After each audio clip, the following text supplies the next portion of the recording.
আমি আপনাদের পরিবারের সন্তান, আমি আপনাদের ঘরের ছেলে। আপনারা আমাকে 5 বছরের জন্য ঋণ দেবেন। আমি এই ঋণ আপনাদের সুদে আসলে শোধ করব।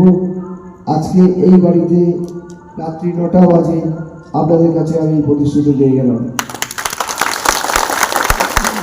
আমি হয়তো কোনোদিন কোনো সুখের সময় থাকতে পারবো না,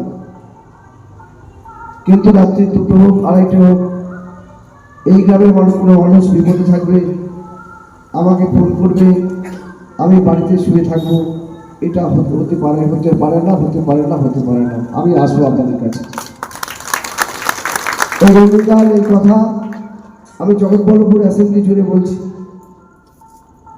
আমি আমার গ্রাম এই উত্তর চকরদা, আমি যেদিন পঞ্চায়েত সমিতিতে দাঁড়িয়েছিলাম, আমি ওই এলাকার রামমন্ডল গ্রামে বলেছিলাম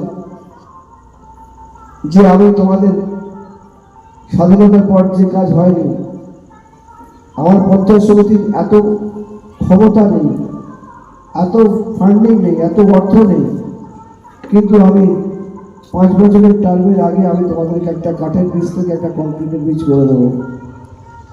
2 বছর পেরেই আমি সেই গ্রামের প্রতিশ্রুতি রেখেছিলাম যে আমি পঞ্চায়েত সমিতি থেকে 25 লক্ষ টাকা ব্যয়ে কংক্রিট বীজ করে দিয়েছি। স্বাধীনতার পর এত পঞ্চায়েতের মেম্বার হয়েছে, পঞ্চায়েত সমিতির মেম্বার হয়েছে, জেলা পরিষদের মেম্বার হয়েছে, সাংসদ হয়েছে, বিধায়ক হয়েছে, যে কাজটা করতে পারেনি, আপনাদের ভালোবাসা, আপনাদের আশীর্বাদে আমরা সেই কাজ করতে পেরেছি। রাজনৈতিক দল শুধুমাত্র হিন্দু মুসলিম ছাড়া তাদের কোনো এজেন্ডা নেই। আপনারা দেখবেন যে নির্বাচন আসে তখন তারা বাড়িতে বাড়িতে প্রচারে যায়, নির্বাচন শেষ হয়ে যায় আর তাদেরকে দেখতে পাবেন না। এই এলাকায় যে কন্টেস্ট করছে আমার এগেনস্ট পার্টি, সে প্রার্থী হয়েছে 2021 সালে সে দাঁড়িয়েছিল, আজকে 2026। বলুন তাকে একবার দেখতে পেয়েছিলেন কোনো মানুষের কাছে, কোনো মানুষের বিপদে, কোনো মানুষের কাজে থাকে না, কোনো মানুষের বিপদে থাকে না। এরা ভোট আসে, রাম রাম করে, হিন্দু মুসলিম করে, ভোট 4 তারিখে মিটবে, গণনা হবে, সবুজ আবির মাখা হবে, বিজেপির গেরুয়া পতাকা বা বিজেপির যে পতাকা বা বিজেপির কর্মীদের আপনি ঘর থেকে বেরোতে দেখতে পারবেন না। শুধু সময়ের অপেক্ষা থাকে 4 তারিখের জন্য, তার আগে ওরা লম্পঝম্প করে করে বেড়ায়। আজকে বলুন তাদেরকে একটা খালি প্রশ্ন করবেন যে ভাই বিজেপিকে তো আমরা অনেকেই ভোট দিয়েছি বা দেবো, কিসের জন্য দেবো? একটা কাজ বলুন। আমি এত স্কিমের কথা বলছি না, যে গ্রামের একটা মানুষ বিপদে পড়েছে, বিজেপির একটা ছেলে তাকে হসপিটালে নিয়ে গেছে, একটা বলুন, একটা ইনস্ট্যান্ট দিতে পারবেন না। বিজেপি করা করে দেখবেন ম্যাক্সিমাম পাতাগোল গুটকাগোল, এছাড়া বিজেপি ভালো সভ্য ভদ্র কোনো মানুষ বিজেপি করে বলে আমি তো আজ পর্যন্ত ডোমজুর বাজারে দেখতে পাচ্ছি। একটা ছেলে যে মানুষের পাশে থাকবে, মানুষের কাজ করবে, মানুষকে সঙ্গে নিয়ে কখনো রেশন কার্ড করে দেবে, কখনো কন্যাশ্রীর ফর্ম ফিল আপ করে দেবে, কখনো রূপশ্রীর ফর্ম ফিল আপ করে দেবে, কখনো সবুজ সাথী সাইকেলের জন্য তার মাকে নিয়ে স্কুলে যাবে, বা তার স্টুডেন্ট ক্রেডিট কার্ডটা হয়নি তাকে নিয়ে ব্যাংকে যাবে, এরকম একটা ছেলেকে আপনি দেখাতে পারবেন না। তাহলে বন্ধু কিসের জন্য তোমাদেরকে ভোট দেবো? শুধুমাত্র হিন্দু মুসলিম করার জন্য? আমরা এই জায়গা থেকে ওদেরকে সতর্ক আপনাদেরকে করতে হবে। এই এলাকার মানুষের টাকা, সেই টাকা আজকে 3 বছর ধরে আমাদেরকে কোনো ফান্ডিং করা হচ্ছে না, দেওয়া হচ্ছে না। মানুষ কৈফিয়ত দিচ্ছে।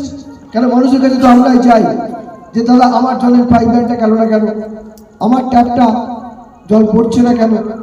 আজকে শুধুমাত্র বাংলাকে ওরা কিছুতেই সহ্য করতে পারে না। ওরা বাংলার কথা শুনলেই, বাংলার নাম শুনলেই ওরা তেলে বেগুনে চলে ওঠে। সেই জন্য অর্থনৈতিকভাবে বাংলাকে পঙ্গু করার চেষ্টা করছে। আজকে যারা বিজেপি করে তাদের কাছে আমাদের কাতর আবেদন যে ভাই বাংলায় তো বিজেপি লোক কিছু ভোট পায়, এই গ্রাম পঞ্চায়েতে তো বোধহয় কিছু মানুষ তো বিজেপিকে ভোট দেয়, তো সেই লোকগুলো কেন জল পাবে না? সেই গরিব মানুষগুলো ঘরের ছাদ পাবে না? সেই গরিব মানুষ কেন রাস্তা ভালো থাকবে? যে RIDF এর টাকা, PMGSY টাকা, এই টোটাল সেন্ট্রাল গভর্নমেন্টের ইনফ্রাস্ট্রাকচার ডেভেলপমেন্টের ফান্ড সেই টাকা টোটালটা আটকে দিয়েছে, কয়েক হাজার হাজার কোটি টাকা আটকে দিয়েছে। আজকে তাদেরকে আমাদেরকে প্রশ্ন করতে হবে না, শুধু ভোট চাইতে আসবে, ভোটের সময় আসবে। উত্তর চব্বিশ মানুষ কোভিডের সময় দেখেছেন, তাদেরকে কোনো বাড়িতে গিয়ে কোভিডের ইঞ্জেকশনের জন্য কোনো স্লিপ দিতে দেখতে পাবেন না। একটা ইনস্টার যদি দেখা যে এই এলাকার যে বিজেপি করে, সে আপনার বাড়িতে গিয়ে আপনার বিপদের দিনে ছিল, আপনি তার নাম বলুন।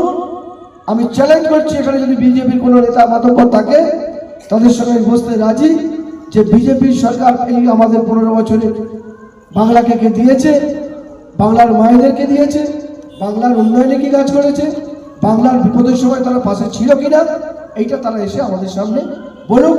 আর আমাদের নেতা অভিষেক বন্দ্যোপাধ্যায় বারবার বলছে আমাদের কার্ড করেছি, আমরা আগামী দিনে মানুষের কাছে যাবো, সেই কার্ড নিয়ে আমরা কি ডেভেলপমেন্ট করেছি,